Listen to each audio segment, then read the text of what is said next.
agora a gente vai apresentar o nosso trabalho aí sobre o projeto preventivo contra incêndio. O grupo é constituído por mim, Álvaro, o Leonardo, o Matheus, o Igor e o Roberto.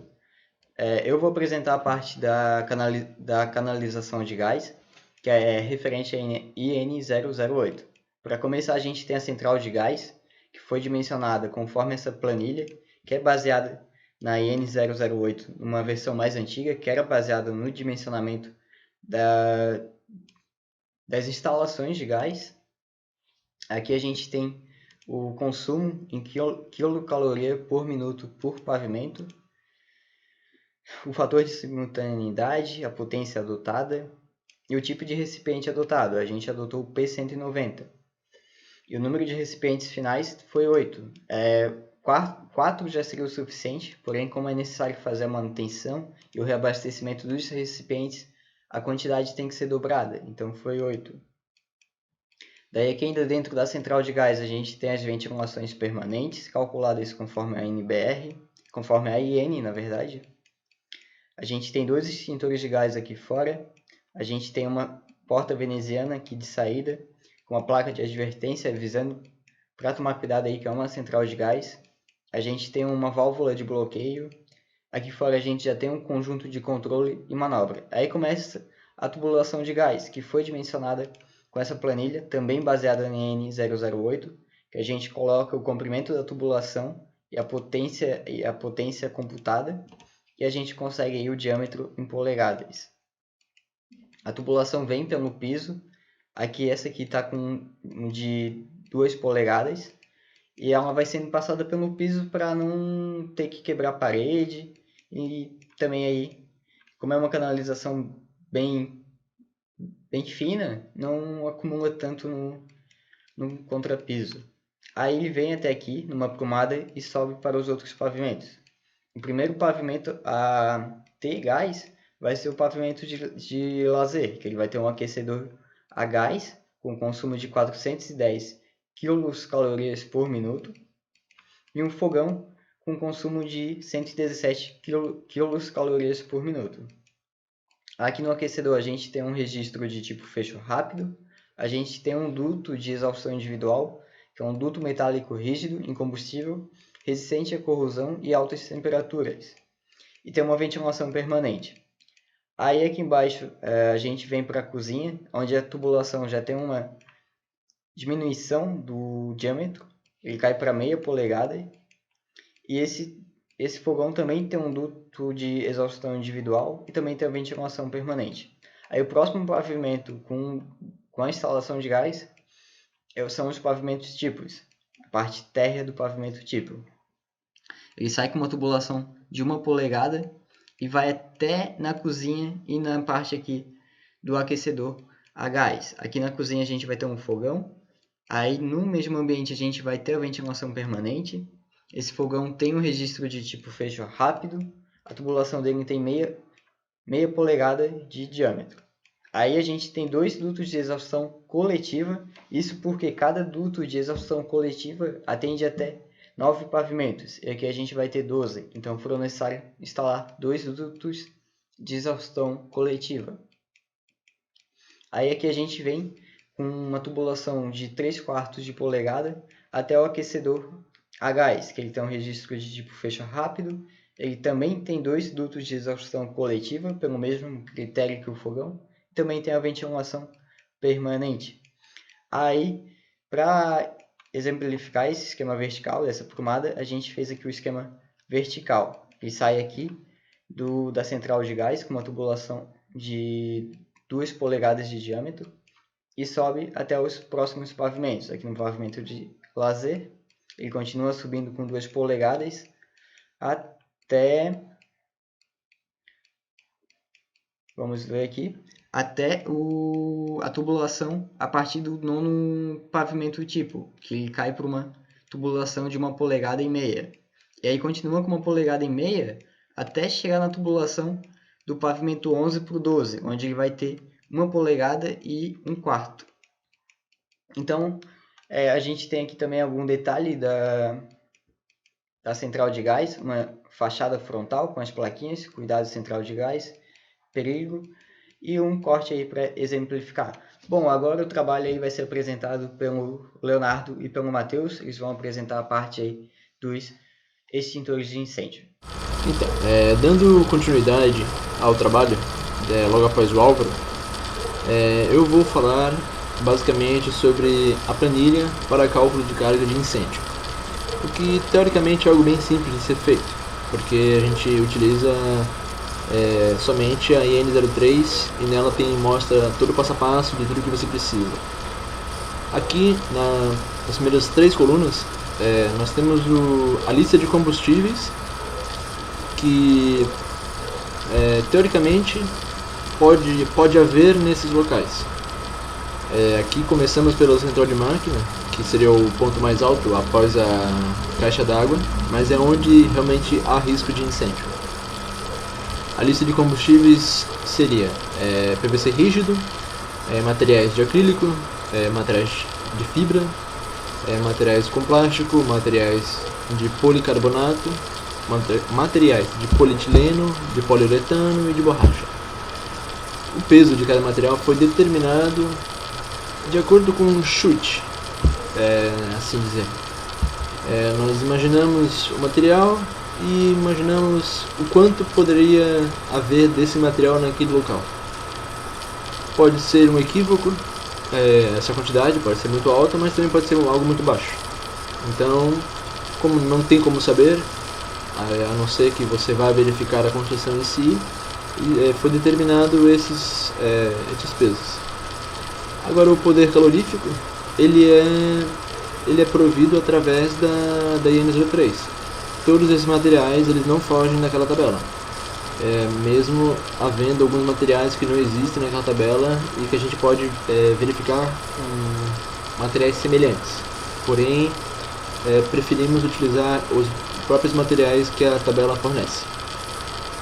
Aí depois aqui vem a quantidade do calor do combustível. Isso aqui é algo que foi determinado pela norma, onde a gente simplesmente pega o poder calorífico e multiplica com o peso, para saber, né, basicamente a quantidade em grande escala. Depois a gente passa para a quantidade do calor dos combustíveis, que seria um somatório de tudo, que sempre dá um valor muito alto, mas posteriormente a gente vê que isso vai abaixando e por mais que seja alto não significa que vai dar muito alto no final. Aqui é a área da unidade. A área da unidade ela foi pega através da planta baixa de cada pavimento, e na área de central de máquinas foi totalizado uma área de 277,5 metros quadrados. Aí logo após a gente tem a carga de incêndio específica. A carga de incêndio específica nós multiplicamos com a área. Nós dividimos a quantidade de calor, a quantidade total dos combustíveis pela área da unidade. Aí depois nós conseguimos determinar o poder calorífico. O poder calorífico, na verdade, nós não definimos, já é pré-definido. A norma estabelece que você tem que utilizar um material específico para ser uma referência. E a referência que a norma nos dá é a madeira. E o poder calorífico da madeira, como aqui a gente já pode ver, em quilocalorias, seria em torno de 4.550 ou 19. Já. E no final a gente calcula a carga ideal de incêndio ideal, né? Que é nada mais nem menos que a divisão da específica o poder calorífico do material que seria a madeira. E aí a gente chega aqui num valor que não é predeterminado, né? Porque isso varia tanto do peso quanto do material em si que a gente coloca. E aqui a gente pode ver que chegou nessa área 40 kg por metro quadrado. Isso aqui se encaixa na área de risco leve de edifícios, né? Como o nosso edifício em si ele já é um edifício residencial multifamiliar, e tem uma parte comercial, mas o que mais vale é a residencial, ele entra numa faixa de risco leve. E como os pesos, os materiais que a gente escolheu são um padrão dessa área, que seria a central de máquinas, isso está de acordo. Aí isso aqui posteriormente, com o Leonardo, a gente consegue enxergar quais tipos de extintores de incêndio vão em tal local, qual é a quantidade, qual é a distância que ele tem que ser colocado, e assim vai. E aqui tem o restante, né, das planilhas, que só mudam as áreas que a gente foi calculando, na verdade. Mudar as áreas, mudam os materiais, né? Então dá pra ver aqui que alguns materiais na central de máquinas não coincidem com o que pode ter ou não na área de duplex. E os pesos dos materiais também são uma forma de chute, porque não temos como estipular sem ter um projeto em mãos, de verdade. Um projeto de quantitativo de material.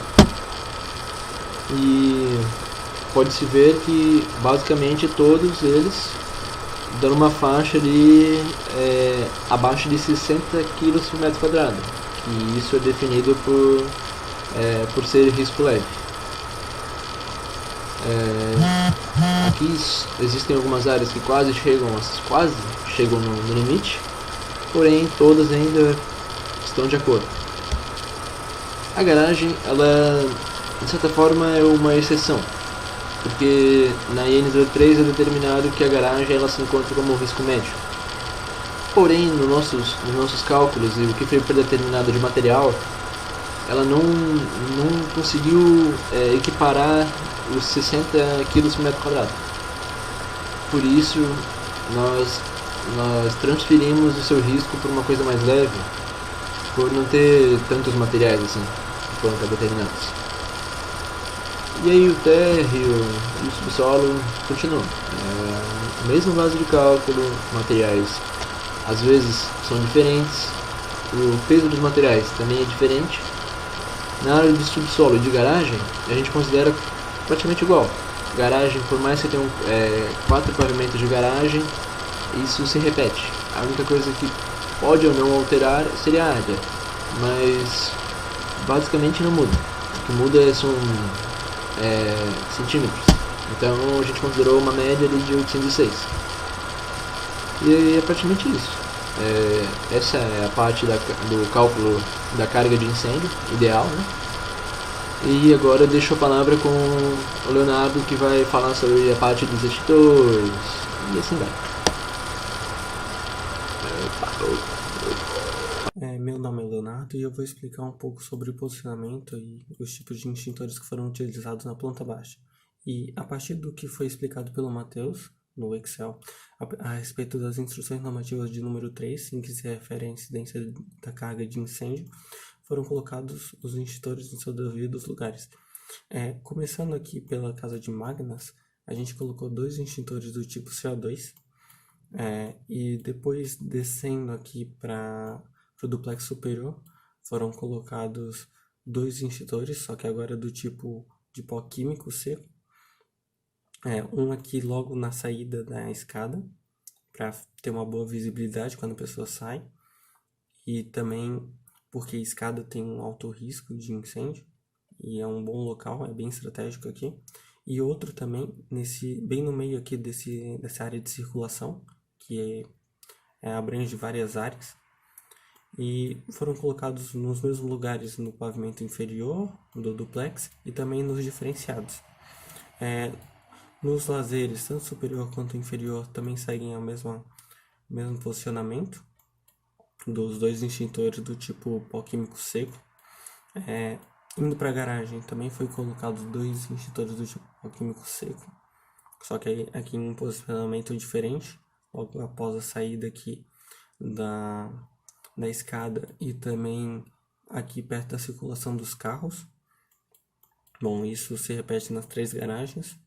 Aqui no térreo foi colocado um extintor em cada uma das salas comerciais, extintores do tipo pó químico seco também, e um aqui no hall social e um também na saída da garagem. E além disso foi colocado um do tipo CO2, o mesmo do tipo que a gente colocou na casa de máquinas, aqui do lado da sala de transformadores. Bom, aqui no subsolo também foi colocado 2 do tipo de pó químico seco e também foi colocado uma legenda a respeito da placa de saída, né, de onde a pessoa está e por onde do caminho que ela deve percorrer até a escada de emergência a respeito do incêndio, né? A partir disso, o Roberto e o Igor vão falar um pouco mais sobre o projeto hidráulico de incêndio. É isso. Bom, pessoal, eu vou estar explicando então aqui a respeito do esquema vertical da parte do SHP, Sistema Hidráulico Preventivo, né? Então, começando aqui pela parte da caixa d'água, já conforme foi calculado na M1, na parte da hidráulica, o consumo de RTI. Então, a gente vai estar saindo aqui pelo RTI, né? Essa aprumada dos hidrantes. E daí a gente já tem um registro geral e uma válvula de retenção. Da válvula de retenção a gente já vai partir diretamente para os hidrantes, então a gente vai ter um hidrante em cada andar, e além do hidrante a gente vai ter um T, e esse T vai se ligar a um mangotinho. O nosso pavimento é um prédio maior que 15 andares, né, e ele tem um considerado risco leve de incêndio. Logo, é necessário a utilização do mangotinho. Aqui a gente pegou o detalhe na norma e no detalhe a gente pode observar que, além do mangotinho, a gente também tem o sistema do hidrante. Por quê? O bombeiro ele pode precisar estar utilizando esse hidrante para poder conectar algum equipamento dele e assim combater o incêndio no local. Então, além do mangotinho, é necessário que também tenha o hidrante. O mangotinho ST aqui ele vai ficar a 1 metro, de 1 metro a 1,50 de altura, e o hidrante ele vai ficar de 60 também a 1,5 metro. Aqui está todo o detalhe do projeto, como é que funciona. Essa tubulação tem que ser vermelha, pintada de vermelho, identificando ser a aprumada dos hidrantes. O abrigo da mangueira, e aqui na porta do vidro tem que ser um vidro temperado, transparente, e tem que estar escrito incêndio, né? Então agora eu vou estar passando para o Igor, que vai estar falando a respeito do diâmetro das tubulações, além da pressão que vai estar chegando em cada um desses pontos que a gente utilizou para poder elaborar o projeto. Bom, e aí, tudo certo?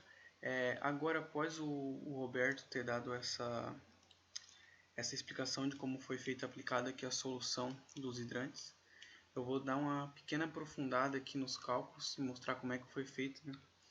Então, de início aqui, para a realização dos cálculos aqui do hidrante, de toda a especificação e os detalhamentos, foi utilizado como base N07, né, que é a que trata do sistema hidráulico preventivo, e nela tem diversos pontos que se aplicam no nosso trabalho, e que esses pontos nós pegamos para o nosso trabalho para estar calculando nas planilhas e as eventuais pressões residuais em cada ponto, né?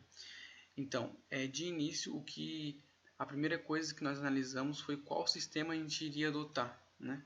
Então, o sistema que a gente adotou, como o Roberto já mencionou, foi o sistema por mangotinho, né, comumente chamado.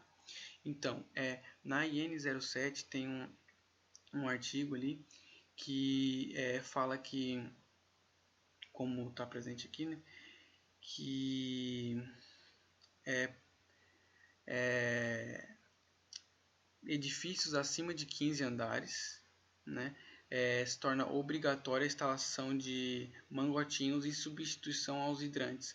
Porém, continua tendo a espera ali do hidrante para em eventuais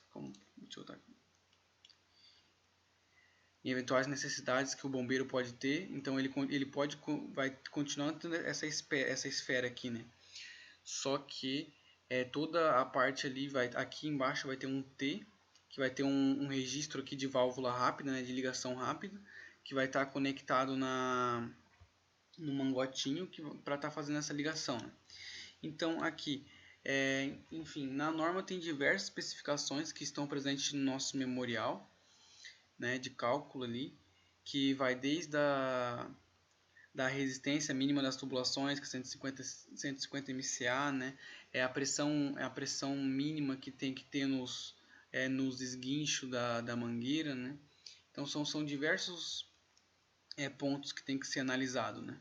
Então eu vou aqui no vídeo aqui eu vou dar foco em dois, né? Que vai ser na tabela 3 da norma, que aqui a gente conseguiu ter uma base bem boa da utilização do mangotinho, né?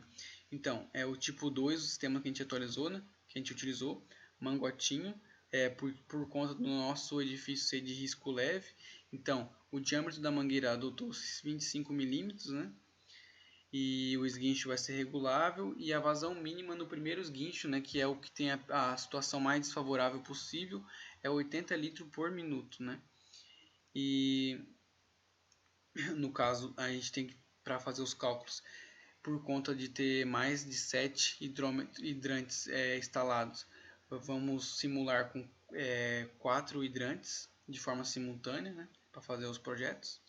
E os dados do projeto foram o risco leve, número de hidrantes 20, hidrante simultâneo 4, né, a tubulação que a gente utilizou para o cálculo, aço galvanizado, né, aço galvanizado.